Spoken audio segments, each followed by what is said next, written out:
Salut! Aujourd'hui je vous retrouve pour une vidéo littérature et pour l'occasion j'avais très envie de vous parler du roman graphique Radium Girls publié en 2020 aux éditions Glénat par l'auteure et illustratrice Si. Alors je connaissais déjà l'auteur Si avant de connaître son livre et je suivais déjà son travail sur Instagram, donc Si c'est ça.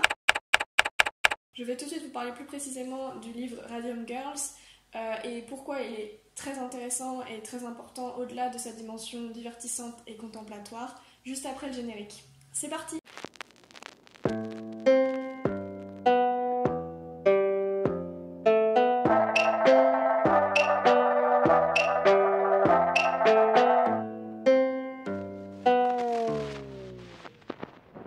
Avant toute chose, pourquoi est-ce que je parle de roman graphique plutôt que de bande dessinée?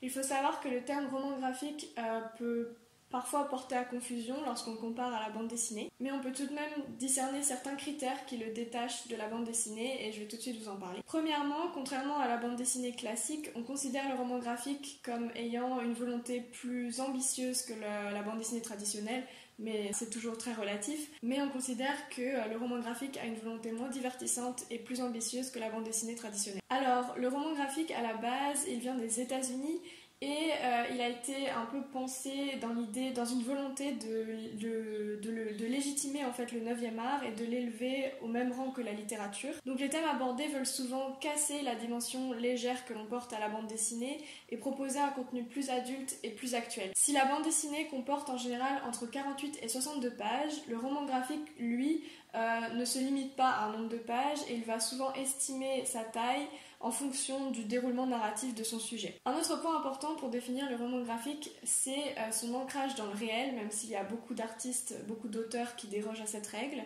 et aussi le fait qu'il est souvent réalisé en noir et blanc, mais là encore il y a beaucoup d'exceptions, notamment Radium Girls qui en fait partie. Il offre aussi souvent une histoire complète qui se termine en un seul tome, et il y a beaucoup de prise de liberté en termes de forme et de format. Et au niveau de son contenu, les auteurs de romans graphiques s'affranchissent beaucoup des codes de la bande dessinée traditionnelle. Donc parlons à présent de Radium Girls. Alors l'histoire s'inspire de faits historiques dont je vais vous parler plus précisément.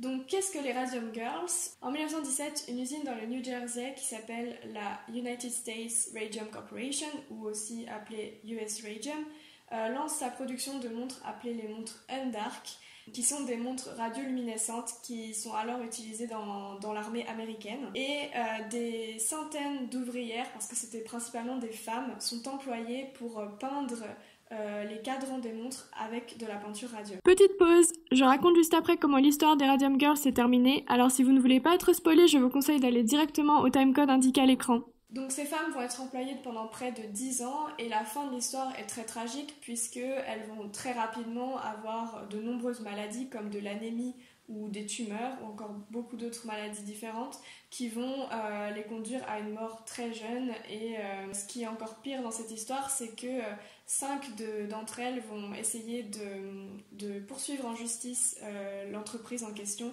Et malheureusement, la plupart d'entre elles vont décéder avant la fin de ce procès. Et il est bon de préciser que lorsque ces ouvrières étaient employées dans l'usine, à l'époque, elles n'étaient pas du tout au courant des risques qu'elles encouraient. Et il se pourrait que la plupart des autres employés de l'usine, qui étaient peut-être à une hiérarchie un peu au-dessus, étaient eux au courant de certains risques et donc se protégeaient beaucoup plus que ces ouvrières en question. Donc pour revenir au livre, le travail de Si pour retranscrire cette histoire qui est plutôt méconnue est vraiment magnifique. Même si comme moi vous connaissiez déjà l'histoire des Radium Girls avant de commencer à lire ce livre, la construction des personnages nous permet vraiment d'apprécier l'histoire avec une touche d'humour qui n'enlève rien à la gravité des faits. Et la création graphique aussi est très intéressante puisque l'artiste Si a repris la couleur verte du radium et l'a associée à des tons plutôt prunes qui se marient vraiment parfaitement et qui donnent un univers assez à part. Vous pouvez également retrouver une interview de l'auteur à la fin du livre qui explique comment elle en est venue à entendre parler de cette histoire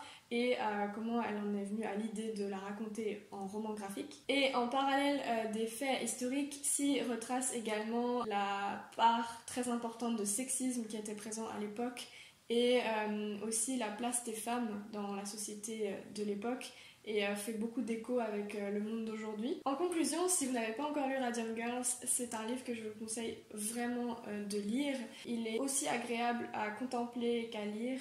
Il se lit très facilement et très rapidement. Voilà, j'espère que cette petite présentation de Radium Girls vous aura donné envie de lire ce livre et de découvrir plus précisément le travail de l'illustratrice Si, ou même encore de vous plonger dans l'univers des romans graphiques. Moi, je vous dis à bientôt pour une prochaine vidéo. Bye!